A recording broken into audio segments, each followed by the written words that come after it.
বাংলাদেশের আর্থসামাজিক উন্নয়ন, কর্মসংস্থান সৃষ্টি ও কাঙ্ক্ষিত অর্থনৈতিক প্রবৃদ্ধির অর্জনে সিএমএসএমই খাতের ভূমিকা অনস্বীকার্য। মাননীয় প্রধানমন্ত্রী জননেত্রী শেখ হাসিনা কিন্তু 5 দফা নির্দেশনা রয়েছে এই খাত নিয়ে। প্রথম নির্দেশনা ছিল আমাদের ঐতিহ্যবাহী পণ্যের পাশাপাশি উন্নত বিশ্বে ভোক্তাদের চাহিদা নির্ভর শতভাগ রপ্তানিমুখী পণ্য উৎপাদনে মনোনিবেশ করতে হবে। দ্বিতীয়ত, দেশজ কাঁচামাল ব্যবহার করে ভারী শিল্পের পরিপূরক পণ্য এসএমই শিল্পের মাধ্যমে প্রস্তুত করার চেষ্টা করতে হবে। তৃতীয়ত, এসএমই শিল্পের মাধ্যমে সুনীল অর্থনীতির বিকাশ ঘটাতে হবে।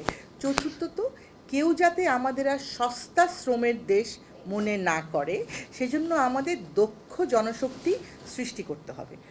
পঞ্চম, উচ্চতর মূল্য সংযোজনের লক্ষ্য নিয়ে স্বল্প উৎপাদন খরচের সঙ্গে উন্নত প্রযুক্তির সংযোগ ঘটিয়ে গ্লোবাল ভ্যালু চেইনের অংশীদার হতে হবে। এগুলো কিন্তু নির্দেশনাগুলো কিন্তু খুব স্পষ্ট, এবং ওনার নির্দেশনা মানে যেমন আমাদের গত নির্বাচনের যে ইশতেহার ছিল, সেই ইশতেহারের যেসব বিষয়গুলো আমরা প্রতিশ্রুতি দিয়েছি, সেই অনুযায়ী কিন্তু পরবর্তী প্রস্তাবিত বাজেটটি হবে, সেই অনুযায়ী কিন্তু আমাদের নীতি নির্ধারণগুলি হবে।